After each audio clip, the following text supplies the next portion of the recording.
रायजोफोर मिया गोलैनाया एकदम थिखिनियावसो बुदोंमोन मियानिफ्रायनो आइसदो हमनानै लाबाय थादो एक्चुअली गोलैबाय बायब्ला बहाबाफोर नांबाय बायब्ला बुबोला आइसदोसो थान्दादोसो माबानांगो मानसिफोरा गरमदो माबायोना गरमदो हमनाङा एक्चुअली तो खुलुमबाय रायजोफोर आं मैया गोलैनायाव डक्टर खानायाव थांदोंमोन डक्टरालाय जेबो जायाखै होननानै बुंदों मुलि लिरनानै हरदों दा खानाय नायनो होदों पूरा दर्द है किसने उठाया आपको प्लान में किसने उठाया कौन कौन लड़की लड़का सब मिलके उठाया सब लोग उठाया ना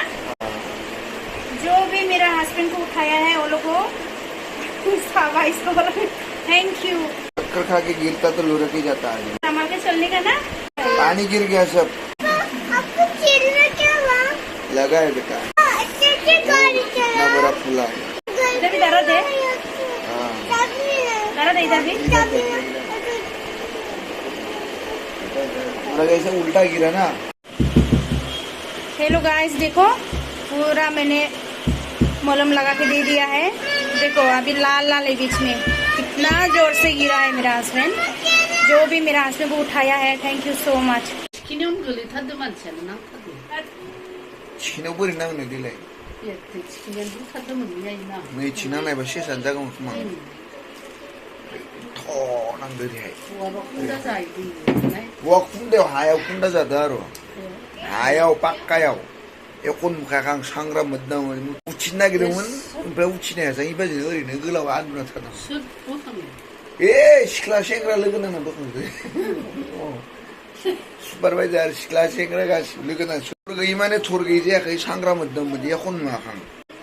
आं उथिनो हायाखै उथिनो हायाखै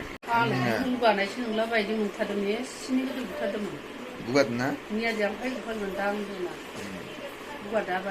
आइसदो माबाना दा आरो फोनबावनोसै मुलिबो जानोसै नै गोरनायासो सानायानो थांबाय आरो रोदाया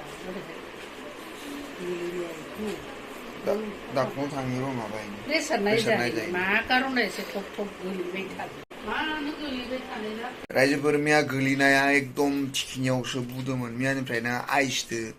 हमनानै लाबाय थादो एक्चुअली गोलैबाय बायब्ला बहाबाफोर नांबाय बायब्ला बुबोला आइसदोसो थान्दादोसो माबानांगो मानसिफोरा गरमदो माबायोना